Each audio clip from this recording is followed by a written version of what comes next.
बहुत बहुत धन्यवाद डॉक्टर शर्मा खातून जी। कई बार हमें ऐसा मुगालता हो जाता है कि ये काम हम ही पहली बार कर रहे हैं, जबकि हमसे पहले बहुत लोग कर चुके होते हैं और कहीं ना कहीं वो जो उपकार किया हुआ है उसकी तरंगें हमको स्पर्श करती हैं और हम उनसे ये महसूस करते हैं कि हमने किया है। बाल कवि सम्मेलन और मुशायरे का आयोजन इस शहर में बहुत पहले से होता आ रहा है और काशी कला कस्तूरी उस परंपरा को फिर से जिंदा करने में मैं इस बिहार के साथ कार्यक्रम को अगले चरण की तरफ ले चलता हूँ और मैं सबसे पहले सादर आमंत्रण करता हूँ आशीष बच्चन के लिए डॉक्टर एन.के. शामिल।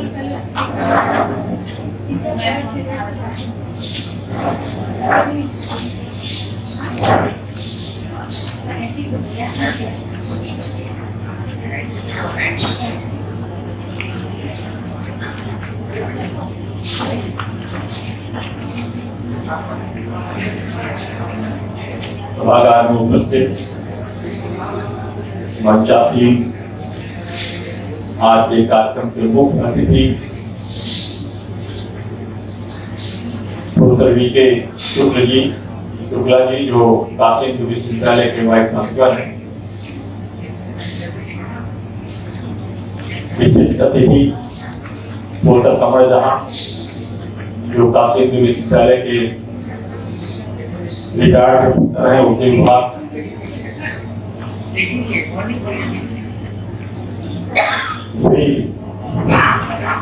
श्री केशव दाला जी जो काशी के बहुत ही प्रतिष्ठित व्यक्ति हैं,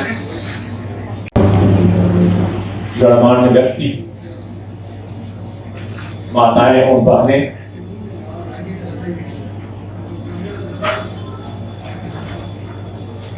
अरविंद जी का आग्रह है मैं आशीर्वचन के रूप में कुछ बोलूं, तो आप सभी का स्वागत डॉक्टर शबनम खातून ने किया है। मुझे आशीर्वचन के लिए कहा गया, मुझे लग रहा है कि मेरे बाल सफेद हो गए हैं, इसलिए सबसे श्रेष्ठ मान रही उन्होंने कहा कि आप आशीर्वचन सबको कर दीजिए। अब मुझे वही समझ में नहीं आ रहा है कि मैं आशीर्वचन में क्या कहूं। एक हम लोग ऑफलाइन कार्यक्रम कर रहे हैं, इसके पूर्व जितने भी कार्यक्रम हुए वो ऑनलाइन हुए। उद्घाटन, संस्था का उद्घाटन तो ऑफलाइन हुआ था रामनगर में, लेकिन अब इसका फाउंडेशन डे भी हम लोग ऑफलाइन मना रहे हैं और बीच के सभी कार्यक्रम ऑनलाइन हुए।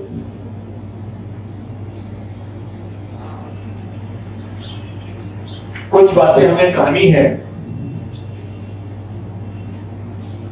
Professor VK. शुक्ला के बारे में कुछ भी कहा जाए वो कम है। इनके अंदर तो एक मानवता का गुण है, मैंने बहुत ही पास से पढ़ा है। प्रशासनिक क्षमता के साथ साथ एक मानवता का गुण होना बहुत बड़ी बात है। मानव हृदय होना समाज में एक बहुत ही आवश्यक है, जो कि आज समाज के भीतर से मानव भाव खत्म होता जा रहा है। सर, मैंने आपको पहचाना है, आप बहुत ही मानववादी आदमी हैं, आप हृदय से जुड़े रहते हैं हर चीजों से।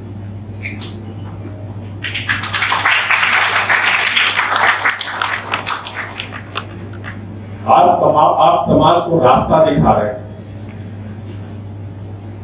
आज के विशेष व्यक्ति प्रोफेसर कमर जहां इस अवस्था में भी लखनऊ से यहां आ गई, इनका प्रेम है,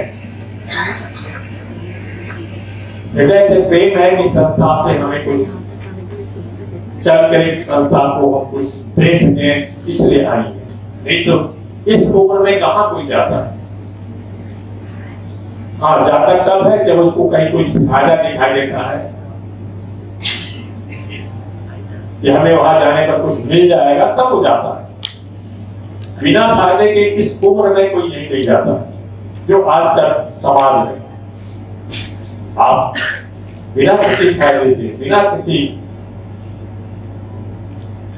अपने हित की बात सोच करके आप डॉक्टर सफदर के आग्रह पर आप आ गए, ये आपकी महानता है।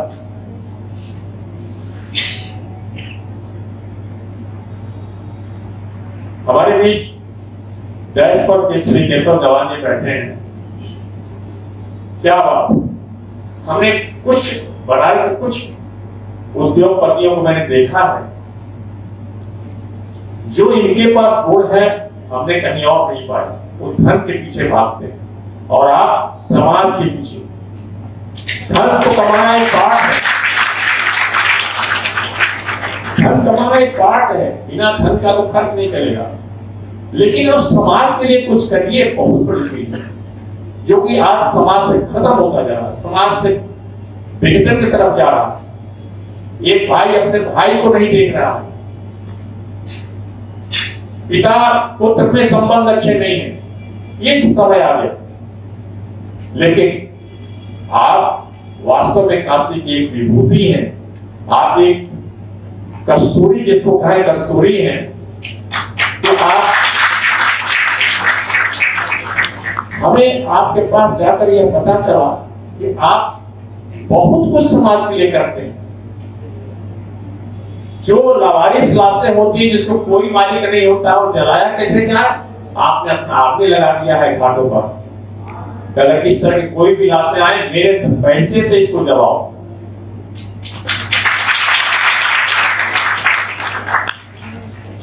कहीं भी कोई विपत्ति हो और इनके खानों में पहुंच जाए समाज का, तो वहां पर कोई इस तरह की समस्या है, परेशानी है, कोई बहुत ही परेशानी फंसा है, तुरंत अपने आदमी को भेजते हैं। इनके आदमी कौन है?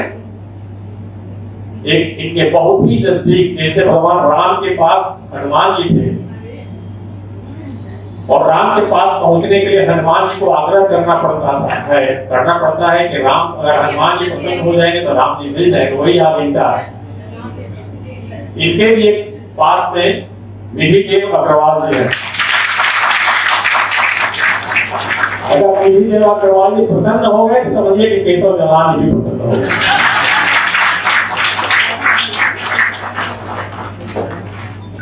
तो मैं आपको हृदय से आशीर्वचन तो नहीं कर सकता, आपको नमन कर सकता हूं। जो व्यक्ति अपने धन का प्रयोग समाज के गिरे हुए असहाय, आवश्यकता जिसको है उसको आप सहयोग करते हैं, इसके लिए मैं आपको बहुत बहुत हृदय से नमन करता हूं।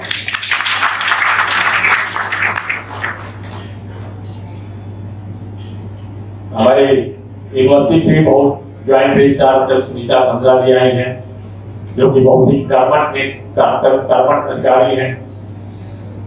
इनको इसलिए मैं नहीं भूलता हूं क्योंकि मैं जब प्रिंसिपल था सेकंड जो बॉयज स्कूल में, तो इन्होंने मुझे धन दिया था। उस समय डेवलपमेंट रजिस्ट्रार थी, इन्होंने मुझे धन दिया था और मैंने हॉस्टल बनवाया था मैडम। इसलिए आप मुझे भूलती नहीं है। आपके रिलीज में मुझे धन मिला और मैं धन से छात्रों के हित के लिए हॉस्टल बनवाया, वह जिंदगी में मुझे नहीं भूलेगा। और ऐसे अधिकारी विश्वविद्यालय के पास हैं, बहुत खुशी की बात है। एक अधिकारी और है बनारस यूनिवर्सिटी में, joint registrar doctor Sanjay Kumar ji हमारे बीच उपस्थित हैं। जब मैं प्रिंसिपल था, हमारे स्कूल बोर्ड आप ही देख रहे थे, काफी दिनों तक हमारे साथ थे। इतना बढ़िया सामंजस्य था कि मैं कभी नहीं जीवन में भूलता हूँ। लोगों से कहता नहीं कि मेरे प्रिंसिपल रहे में ऐसे ज्वाइंट रजिस्ट्रार हमको मिले थे स्कूल बोर्ड देखने के लिए, कि कोई भी कागज आता था, किसी प्रकार का पेपर था, अगर वो सही है, विद्यालय के हित में है। हमारे बीच बैठे हैं सब अपने, मैं दोनों को आशीर्वचन क्या कहूं, आप लोगों को भी मैं बहुत बहुत धन्यवाद देता हूं कि आप लोग विश्वविद्यालय के लिए एक हीरा है। इस विश्वविद्यालय के लिए काम करते हैं। आपने आपके विजय ने संस्था बहुत विकास किया, इसलिए कि आप लोगों ने विश्वविद्यालय से सहयोग किया। आपके पड़ोस में बैठे हुए हैं डॉक्टर श्यामबाबू पटेल, इनकी जितनी कम प्रशंसा की जाए, जितनी ज्यादा प्रशंसा की जाए कम है। क्यों? ये हमारे गुरु शिष्य हैं और इस बहुत ऊंची पर फाइनेंस अफसर पीछे पर रहे हैं। ये जहां देखते हैं हमको तुरंत पैर छूते हैं। मुझे लगता है भाई अब तो बहुत ऊंचे पद पर है, पैर छूने लगते हैं आप। तो कहते हैं अरे आप हमारे गुरु हैं, मैं संस्कार कैसे छू सकता है मेरा?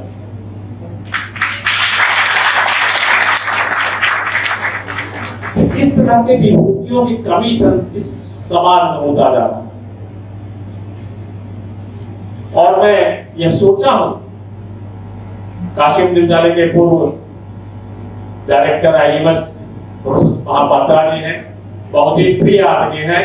मॉर्निंग वॉक में अक्सर हम लोग साथ मिलते थे, तो कोरोना काल से सब दुनिया हो गई है।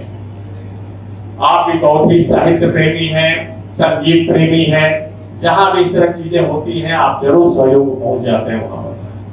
आपको भी मैं बहुत बहुत नमन कर रहा हूं। इस सभागार में बहुत लोग बैठे हैं जिनका मैं नाम तो नहीं जानता, सबसे मैं क्षमा मांगता हूं, सबको नमन करता हूं। एक बात और बताइए, समय कम है, ज्यादा समय नहीं लूंगा। आज मैं जो देख रहा हूं समाज में, जो स्थिति समाज की बढ़ती जा रही, जिस तरफ बढ़ती जा रही है समाज, जिस तरफ बढ़ता जा रहा है, उसमें हम लोगों को काफी अब ध्यान देना पड़ेगा। यहाँ पर जो लोग भी बैठे हुए हैं, आपसे सभी से मैं आग्रह करता हूं कि आप अपने स्तर से जो समाज में एक बहुत बुरी बुराई फैलती जा रही है, उस पर आप लोग ध्यान दें। जो नया जनरेशन आ रहा है, उस नए जनरेशन में केवल अपना फायदा देख रहा है, दूसरे का हित नहीं देख रहा। ये क्यों ऐसा होता जा रहा है? इससे कार्य क्षमता कम होती जा रही है, दौड़ लग जाती है नौकरी के लिए, पैसे देने के लिए तैयार हो जाते हैं, हमको पैसा देकर नौकरी दे देगी। लेकिन उसके बाद क्या है? उसके बाद जिस कार्य के लिए आपको रखा गया वह कार्य नहीं हुआ। इससे क्या होगा? हमारा देश कमजोर होगा, समाज कमजोर जब होगा तो देश कमजोर होगा, और जब देश कमजोर होगा तो क्या होगा? हम फिर गुलाम हो जाएंगे।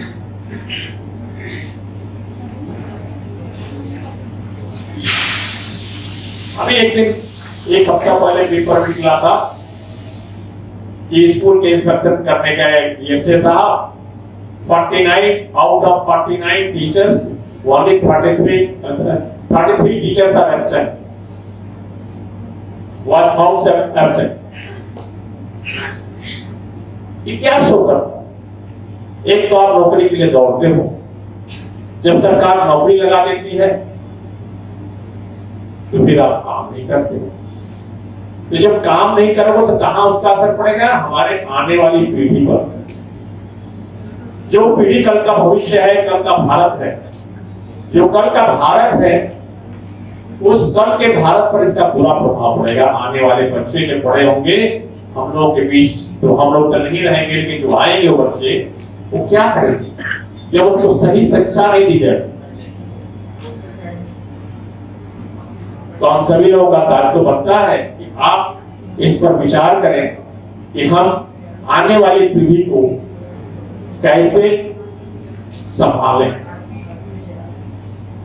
डॉक्टर सपना खातून और डॉक्टर विरसी सुचरिता गुप्ता ने, इन दोनों ने मिलकर के इस कार्य के लिए बीड़ा उठाया है।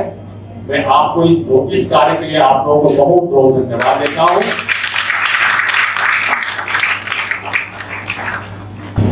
सुचरिता गुप्ता जी का म्यूजिक सुन लीजिए तो लगता है कि हम उस रात को नींद को अच्छी तरह से आएगी।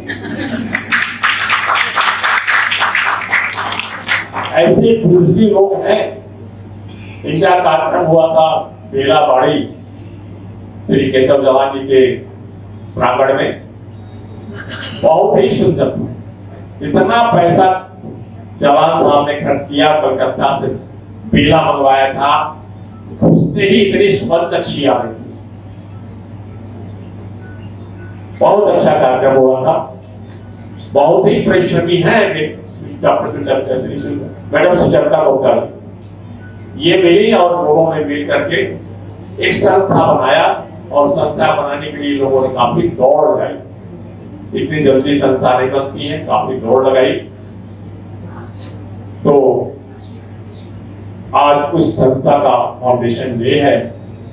तो इस अवसर पर डॉक्टर शबनम खातून के परिश्रम और मैडम सुचरिता भोक्ता के परिश्रम, दोनों के परिश्रम को मैं हृदय से आशीर्वाद और नमन दोनों करता हूं। और ईश्वर करें डॉक्टर शबनम खातून इसी तरह से आप समाज के लिए कुछ करते रहें, जिससे कि आने वाली पीढ़ी इस समाज को कुछ अच्छा दे सके। अभी मेरे मन में एक विचार है, जिस विचार को आप लोगों के बीच रखा। आप ऑनलाइन होने से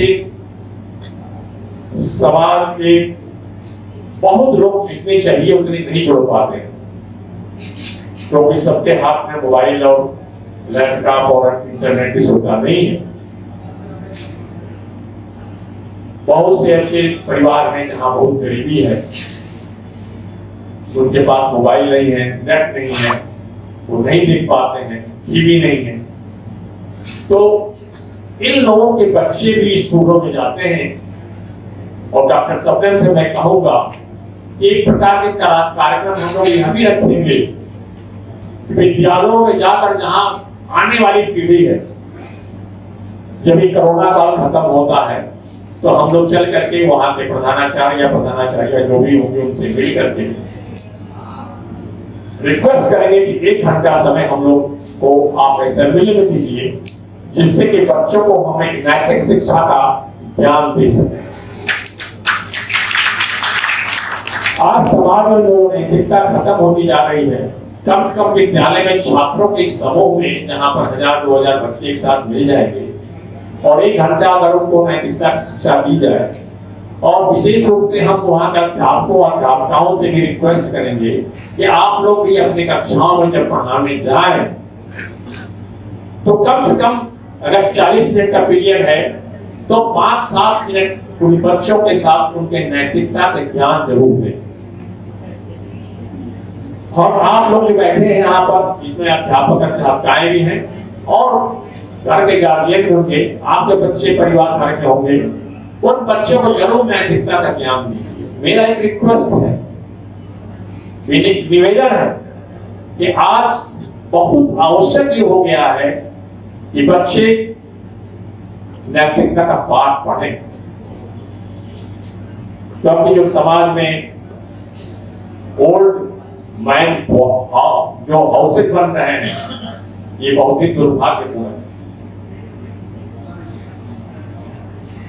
गवर्नमेंट को भी ये नियम बनाना पड़ रहा है, सुप्रीम कोर्ट को आदेश देना पड़ रहा है कि जो अपने माता पिता को सताएगा वह जो है अब सजा पाए। क्या बात है, ये कैसा समाज होता है कि सरकार को और सुप्रीम कोर्ट को आदेश देना होगा। इसका मतलब कि हम लोगों की यह कमी है कि हम लोग अपने बच्चों को यह ज्ञान नैतिकता का नहीं दे पा रहे। तो हम सभी से आग्रह करते हैं आज इस मौके पर, ये संस्था भी इस कार्य को करेगी। बहुत से कार्यक्रम इन्होंने किया है और उस कार्यक्रम को मैं गिनाना बहुत समय लगेगा, डॉक्टर शबनम ने तो बताई है और उसको भी हो रहा है। लेकिन मैं आप सभी से आग्रह करूंगा कि जहां भी जैसे भी हो, आप आने वाले पीढ़ी को नैतिकता और चरित्र का ज्ञान अवश्य दें। इन्हीं शब्दों के साथ फिर मैं अपने वाणी को विराम देता हूँ और शबनम को आशीर्वाद देता हूँ कि शबनम आप आगे बढ़ते रहो और अपने भविष्य को इस कदर करो कि समाज के लिए तुम हीरा के रूप में प्रदर्शित हो।